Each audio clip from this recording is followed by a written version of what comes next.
Hi there, Mr. Sutton here, bringing you the Algebra 2 Honors 311 homework solutions on solving quadratic equations using graphing, square rooting, and a little bit of factoring.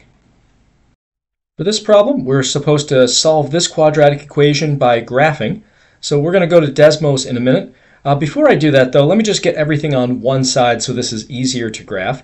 So I'm just going to add 8 to the right side here, giving me negative x squared plus 4. And now I'm just going to go ahead and graph negative x squared plus 4 on Desmos. So here is Desmos. We had negative x squared plus 4. And I see here that at negative 2 and positive 2, that's where we are crossing the x-axis.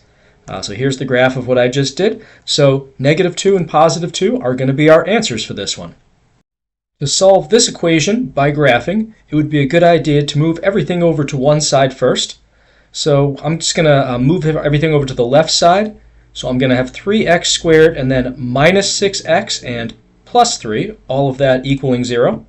And now I just have to graph the left side of this equation on Desmos and see where it hits the x-axis. So going to Desmos, we've got 3x squared minus 6x plus 3. And I'll just move that up a little so I can see it better. So it looks like we've got just this one spot where we're touching the x-axis at positive 1. So here's the graph we just saw there. So then x equals 1 would be our solution to this one. For this problem, we're solving this equation using square roots. That means I need to isolate this x squared term. A good step to doing that would be to get all the x squareds together. So if I subtract 1/5 x squared from 3/5 x squared, that's going to be 2/5 x squared. And then to get the x squared truly by itself, I have to get rid of this 2/5. I can do that by multiplying both sides by the reciprocal of 2/5, which is 5/2. So that gets rid of the 2/5 over here with the x squared. And then 2 times 5 over 2, the 2's actually cancel, so that's just 5. So we just end up with x squared equals 5. And now to actually solve for x, I have to square root both sides. Just remember that I get a plus or minus when I do that with an equation. So I have x equals plus or minus square root of 5. I can't simplify that radical anymore, so this one's done. To solve this equation using square roots, I'm going to first isolate the squared piece of it, this x plus 1 squared parentheses. To get that alone, one thing I can do is subtract 3 to the other side, so that's 18 over there. And then if I divide both sides by 2, that'll get the squared stuff completely alone, so that gives me 9 on the other side. At this point, to get rid of the square, I have to square root both sides, remembering that when I square root an equation, I have a plus or minus. So the square root of the left side, I've got just x plus 1, and on the right side, I'm going to write plus or minus 3, the square root of 9. Next up, to get x by itself, I have to subtract this 1 over to the right. So that's negative 1 plus or minus 3. And I should probably simplify my two different answers here. So I have negative 1 minus 3, which is negative 4. And then I also have negative 1 plus 3, which is positive 2. So those are my two answers. On this problem, I'm trying to solve this equation. Square rooting is probably a good way to go on this one. So one thing I can do to get the square root by itself is divide both sides by negative 1. So I've got positive x plus 9 squared equals negative 64. And then I can square root both sides to get rid of that square. So that's going to be x plus 9 equaling plus or minus square root of negative 64.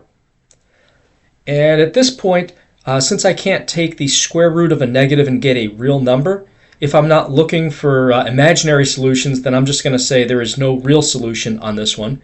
Now, later on in the curriculum, if we were allowed to use complex numbers, I could go a little further, but we're not there yet.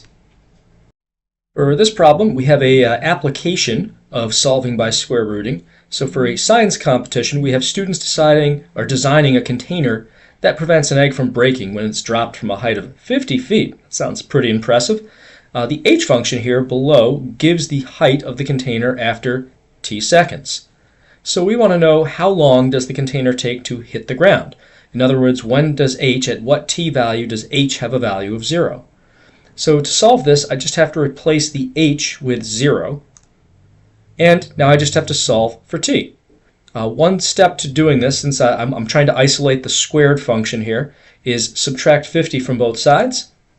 And then if I divide both sides by negative 16, that'll give me t squared. So let me just do that on Desmos.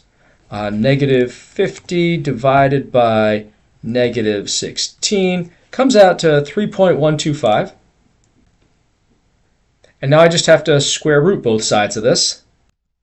So back on Desmos, let me just do SQRT, square root of 3.125, and that comes out to approximately 1.8. And that's going to be in seconds. Now you might be saying, hold on a sec, we square rooted an equation, don't we also have a negative 1.8 seconds?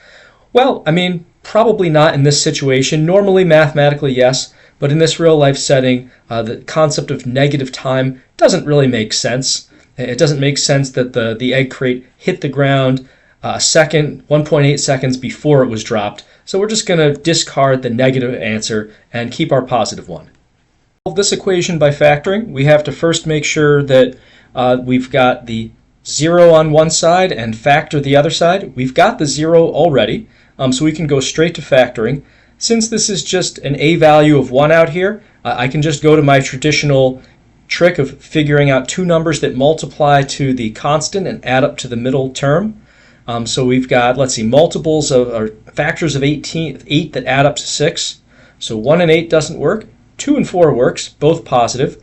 So I can factor this into x plus 2 and x plus 4 equals 0.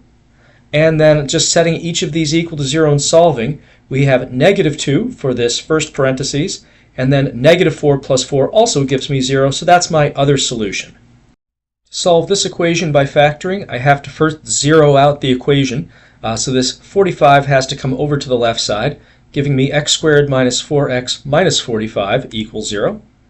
And now I'm going to be looking for two numbers that multiply to negative 45 and add up to negative 4.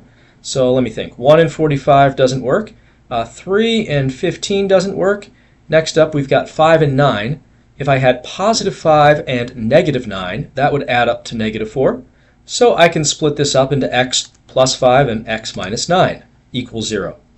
And then I just have to zero out each of these parentheses to solve the equation. So for the first parentheses, we need negative 5. And for the next equation, if I set that equal to 0, I need positive 9. So negative 5 and positive 9, my two answers for this one.